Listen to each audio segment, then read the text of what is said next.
This is not public sitting class, this is public speaking class. You don't have to, I mean, you can stand wherever you like, but that's fine. Okay, so my name is Esmeralda and I'll be your first affirmative for tonight.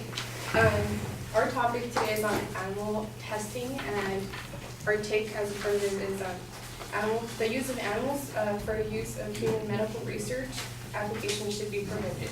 So by human medical research, it ranges from anything from pharmaceutical to cosmetics and any beauty products that may not seem to be cosmetics, but they're such as like cleaning supplies, which you inhale. Our background, the testing of animals is any scientific experiment or test in which a live animal is forced to undergo something that is likely to cause them harm or potentially their death. So the animals range anywhere from mice, hamsters, rabbits, which are your common ones that are even bred for this purpose, to pigs, dogs, and chimpanzees. Our significance claim is that the unethical methods of animal testing are immoral to our society and they're just cruel. Our subpoint for this is the current methods for animal testing prove to be harmful towards the animals. And just a little note on this. So the AWA, the Animal Welfare Act, it's a federal law that addresses the standard of the care for animals as they are being used in research facilities.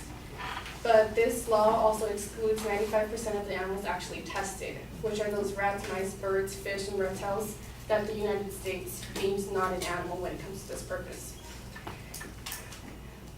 Once again, the AWA works with the United States Department of Agriculture, the USDA. Keep in mind that for all of these facilities, they have to be a licensed facility that holds animals for this sole purpose.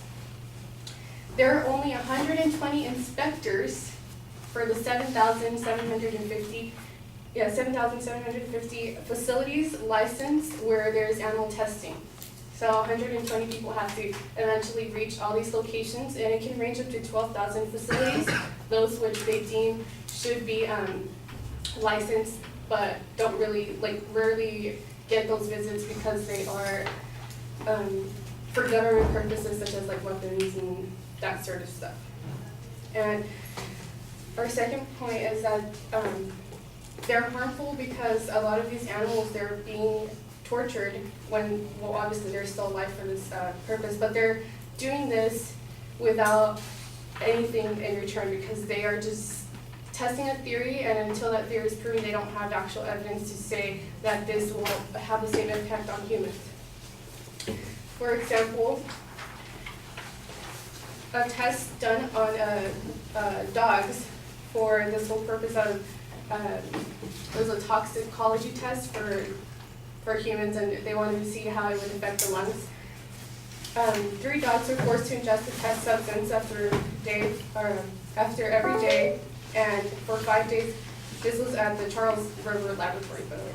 They experienced a labored breathing and a high heart rate. They became cold to the touch and were not able to see, and their mouths became full of substance which they deemed was just because of breathing, but they were actually already coughing up their intestines. 1 dog died, and after the other 2 seemed to be just going on through this trauma, they were euthanized 2 to 3 days later. And that's only one of the cases with animals. We also believe that animal testing is highly ineffective. And this is because 90% of the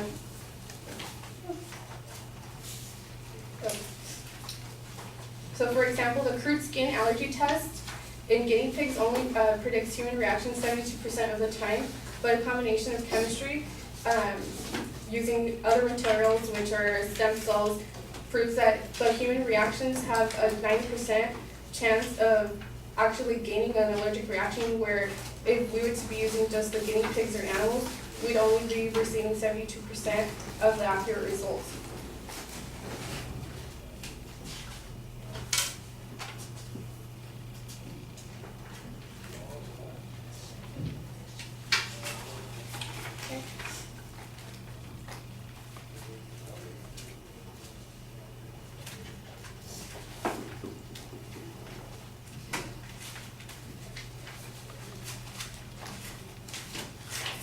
they are also ineffective because they're costing a lot of money with the makeup industry. Makeups already have a safe list of all of the ingredients they are allowed to use and don't need animal testing because it's been done at certain times, such as a toxicity test on a chromosome of rats would be 30,000, and in a vitro test it would only be 20,000. So this is just the number, how ineffective it is. You're not getting accurate results, and it's still costing you $10,000 more than it would on just using stem cells. And finally, the ethical methods that exist, because of our modern technology can prove more effective and less inhumane than the ones that are being used in animal testing.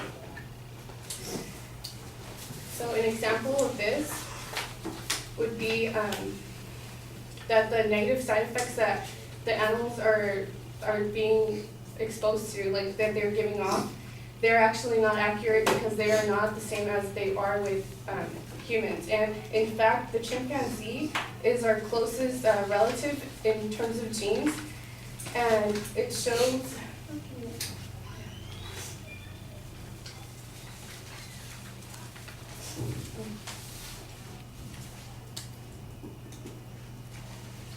It shows that only 60% of the tests being tested on this animal are similar to that of human genes, so it's not entirely accurate. So once again, the stem cells are showing a 90% over the animals, which are only 60%.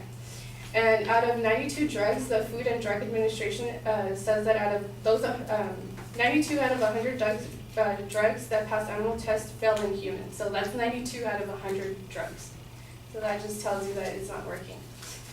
So our plan of action would be to put a stop, well, starting with the makeup industry, which European Union has already banned. India, Israel have already banned the use of makeup with, thank you.